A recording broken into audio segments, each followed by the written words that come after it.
Well, hello there, ladies and gentlemen. It's time for some more Cons Monarchy. We got some Goosey versus Hippity action coming your way. Just a reminder, we are still raising money for Acropolis's prize pool. Acropolis number 4 continues, and I'm sure we're all going to have a very wonderful time with it. But if you want to make it even more choice for those players who place in the top 6, so they make a little bit more bank, a little bit more dollar for their effort, feel free to donate streamlabs.com/Pernigo, best place to do it. You can also head on over to coffee.com/cosmonarchy if you want to donate to the project's development and join there for some perks monthly, or you can do one-time donos. And if you want it to be for the tournament and you choose to do it there, just let us know what's going on, because we do offer Stripe payment there if you don't want to do PayPal. Anyway, we've got more exciting things to get to than just a couple of ideas about donations, which is very exciting, of course, because it means less shift work for me. But we've got HippityHoppity, the Magma Zerg in the bottom right, going up against Goosey, who's been a steady opponent of his, and that is going to be, I'm going to say dark green, Scozy. We're on Saberhand, a 4-spawn map. Neither of our players know where they are. They do sure know what race the other player is. Hippity's been Zerg mainstay, but Goosey started to play a little random, or at the very least he started to play a bunch of the different races, even if he's like race picking in the moment. He's definitely checking out a couple of different guys, so going to be double Radix into a landlock. A little bit of a modified build compared to what I've seen before, where I've seen the Ascozy players at the top level start to do stuff like, you know, Radix, landlock Radix, basically. So this is going to be interesting. You know, Goosey's a quick meta adopter. Obviously, Hippity's been showing us a couple of different interesting things in the mid-game of a couple of places. And those Zuts are going to be scouting those close positions, which is very good for Hippity, since he will scout his opponent, but also if there was some kind of crazy rush, he'd be able to get access to some information ahead of time. Typically, you know, I think that Zeth timing as well is going to catch stuff coming to your choke point, even if it is cross-spawn, so that's also pretty helpful. And a double Macratch in the main phase is very interesting already from our Zerg player. Missionaries double tap the Zeth, so no opportunity for damage or scouting from that particular unit, but we never thought it was going to do something like that anyway.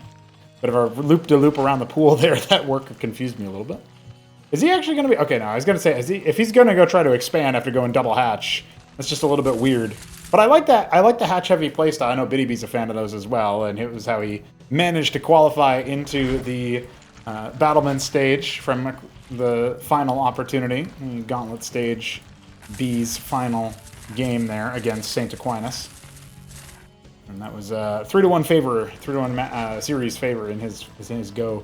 And it's really cool to see HippityHoppity and Goosey now, because I do feel like they're going to be sticking with the project long term, and we will see them in Acropolis 5's qualification options. So I'm just you know, a little giddy with that. I know we covered them a lot on the channel lately, but definitely going to be taking a look at them some more, and just happy to see some more fresh blood hit our decks. So you know, we do like to profile them when they come through and start playing the 1v1s. So if you're interested yourself, you know, easy fodder for being able to link your homies a video where some very excited and excitable man on the internet starts yapping about you and mispronouncing your name even, maybe. You never know. If you got a name that's avant-garde enough, I might mispronounce it. Do have the Quasar timing here from the Zerg player. Hippity going to be seeing what he can do against the Ascozy. I feel like there's too many missionaries, though, and a Chantry on the front ground definitely going to help the choke out a little bit. There's so little armor in the composition that the Zerg is making right now. It's all in the Vorvs. That's the only one that has any armor to them. So factoring that in, the missionaries are going to be doing almost full damage to the entire composition. And when the Vorvs take enough damage, they will end up going down to the Zeth, which is going to get eviscerated even further. Let's see, you can see a little bit of extra power there. The Chanter's going to finish, but it's not going to provide too much because of all the combat that's happening over here. And it looks like actually Hippity is going to be able to break this army from its front gate. The Chantry interrupted. Obviously now only Quas are going to struggle a little bit against the building, but it will get canceled, so the refund is there. And it looks like right now, since the front line has been chewed through finally, we need to wait for some more Vorvs to come. Hippity going full Zeth mode as his hatch in the natural is about halfway complete, so he will be going for that faster expansion. Our worker count for the Ascozy should rise a little bit, and maybe that's also another reason to go for the Proselyte, right? You think about the higher armor pen on that unit, but also consider the fact that the unit provides the Eyelet as well, which is definitely a unit that you need sometimes to get that pull going. Landlock starts up. He even repositions the Pilgrim. I like that little... you know, it's not like a Terran worker, which moves all around, right? So that's a little intricacy of the matchup where he's like, okay, I don't want it to be too easy to, intercept, so I'm going to put him on the high side. If that's exactly what was going on, that might have just been a misclick, but the far side move there I think makes a lot of sense. Going up to Calcure Lake is Hippity with a gauntlet on the way. I feel like the Vorv timing is going to hit a little bit faster here, but if Hippity waits until he has Lyrilisks out, there might be some Vicars at that point. I love the inclusion of the Cardinals here, by the way. Feels like maybe we should have had this a little bit sooner even. Because we got like 18 missionaries. Yeah, if we had like 14 missionaries but 4 cardinals, I mean, all of a sudden you can flip this dynamic on its head and demand some more damage from the Zerg. Really are just diving forward on the low damage. But whoa, just like that, he actually cancels out the landlock. So I guess he's going to be very committed to the gauntlet play here.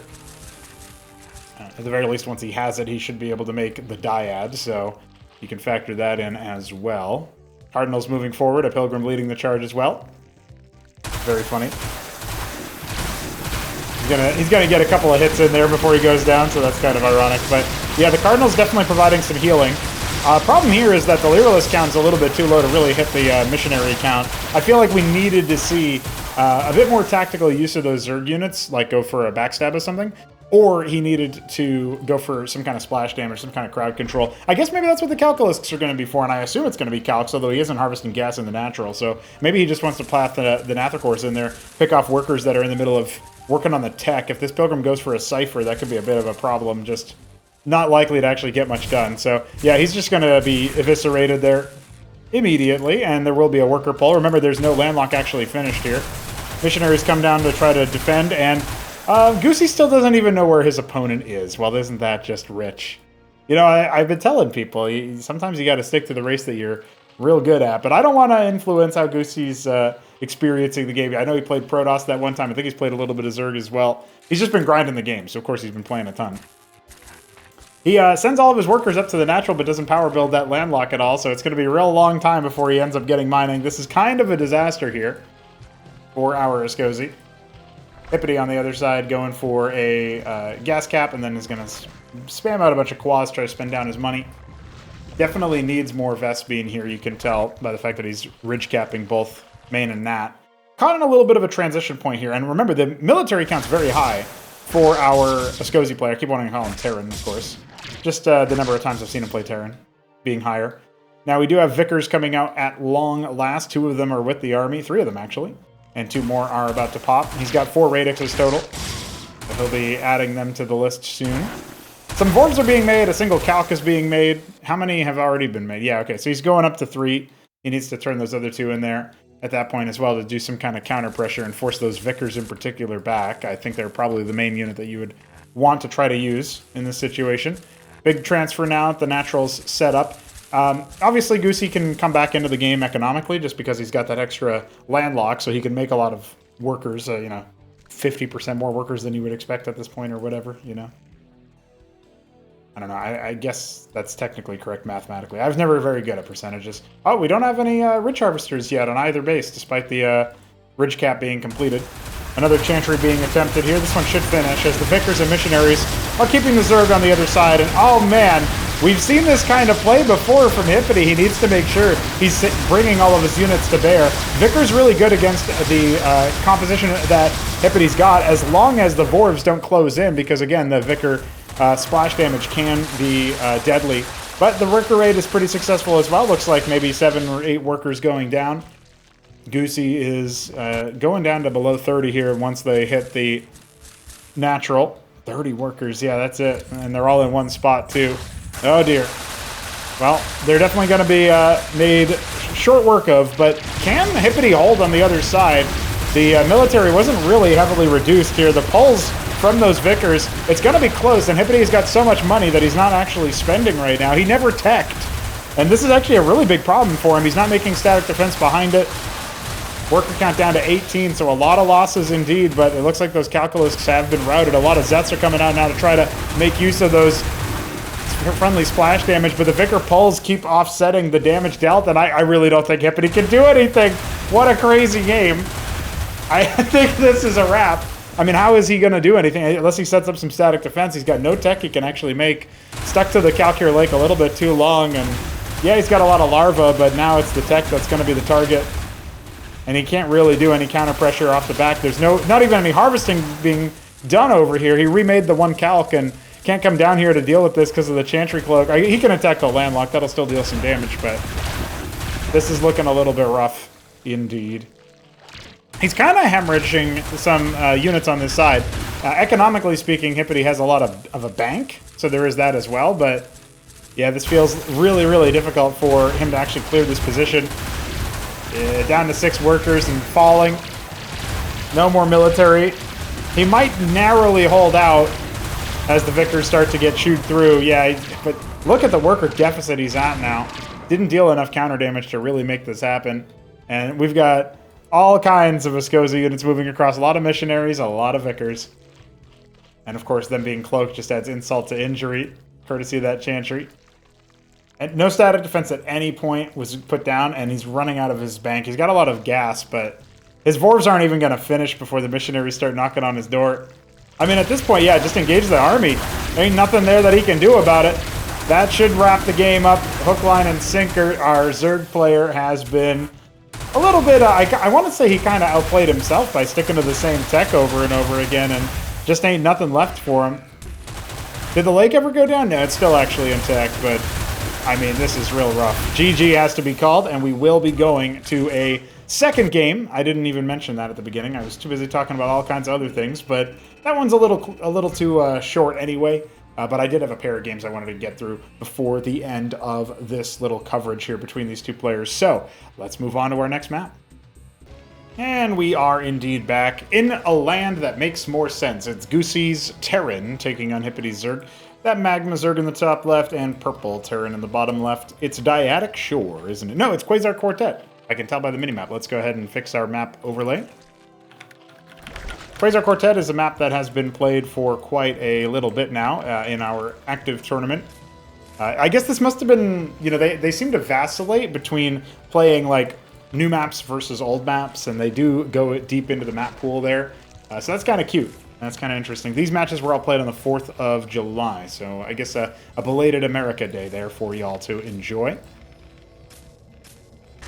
Double stockade at the ramp, okay. Goosey playing bio here for sure, and of course it's the Larvosk into a pool. They're sharing the left-hand side of the map, so inseparable these two are, but I don't actually think that the rate of growth here is going to be too much of a problem. The rush distance shouldn't factor in hugely. At least so far as I am able to imagine. There it is, the pool follow-up. Very nice. So I want to see what Hippity's got to his game, because he keeps kind of tempering my expectations. He's petering out at the pool. Where's the rest of the tech at? You know what I mean? So I want to see more. I definitely want to see more of that. We'll have to wait and see, but...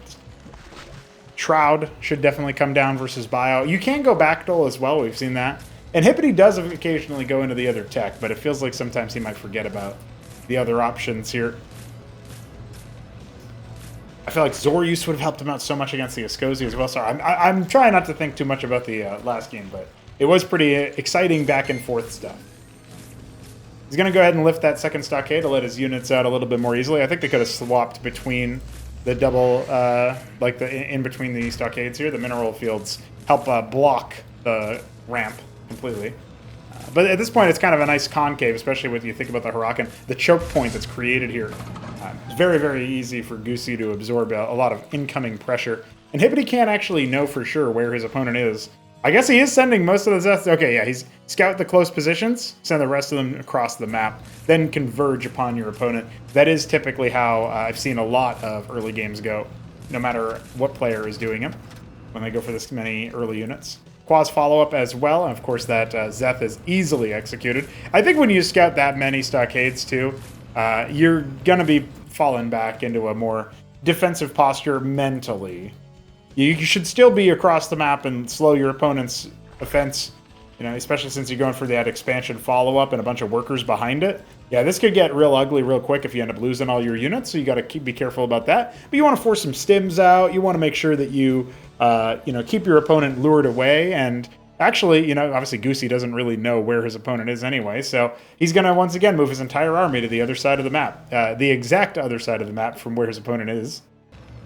So that's not really what would be considered ideal, but that is what it is. Shroud coming. So it looks like maybe Goosey's going to be up against it here. Hippity already changing up his tech compared to that last game. I'm glad to see that we got players who will stick to one race. I'm also glad to see we got players who will experiment with a bunch of races. I know I was gently harping on Goosey for not sticking to Terran, but that's also because we need more Terrans, guys. We do. We need more of every race besides Zerg. And I think the Ascozi are going to solve themselves just because they're a new race, so everybody's excited about them. Oh, this is a great pick here for Hippity. He's going to go ahead and grab these Mavs. At least he should. Obviously, the stim pack could have saved him a little bit earlier, but he ends up losing 3 out of 4. And that should be a little bit suspicious here for Hippity. I mean, why are they moving across the map? Well, he's actually going to give him the runaround with that one Maverick, and Hippity's chasing after him with a bunch of... Dude. No, Hippity. You had the good tactical move of trying to intercept the reinforcements, but you had no idea that those were reinforcements and not the whole thing. You didn't even go into the main base to check and see where the rest of the army was, and all of a sudden they're on your doorstep. Oh, homie, what do you got? 3 Lakers in production with all the units scrambling back home, and the Mason came up with the army so he could build an anchor. I love what Goosey's bringing to the table. Oh, he's going to stem after all those larvas. The Huracan Cyprian couches shreds the workers. Okay, boys. I mean, I wish I had another game that I could pair with this, because this is going to be a shorty, but good grief. Hippity had the right idea to intercept those shots, and then the rest was history. Looks like only 2 Lake is even finished. He's not going to have anything other than 6 harvesters left at the natural. 1 base, sure. All in, not really. Could have transitioned after this anyway, but Goosey won't need it, because he kills the last of the workers anyway. The Lake is Spine's definitely going to rend his rend his army obsolete, but good God, man, that was a lot of death. That was a lot of people dying at once, to quote Halo 1 Marine. Maverick. JK. I can't rename units in other games. I would have to mod them for that. Well, yeah. I was waiting for it. I actually did. My brain didn't even connect for a second there that was... The game is over, right? Like, that's a wrap? Yeah. He's just taking a moment to really feel it, to really confirm it in his own soul. Well, Goosey ends up taking a quick 2-0 over Hippity, and I suppose it makes sense that he was finding some victories there as Terran, and I suppose also as Ascozi, you know, like that one was a funny, messy game. I think there's probably more even win rate between the two of them if he's playing in Ascozi. But I hope that you guys had a wonderful time with this cast. We're going to be going on to some more other players now, you know, setting these guys to one side for a moment. Maybe they'll at least fight each other some more later, but we can have them fighting other people even if we do want to stick with them. But thanks for joining me to give a warm welcome to our new Cosmonarchs. We'll be back with more Cosmonarchy tomorrow, so subscribe if you're not already, because you don't want to miss it. GG.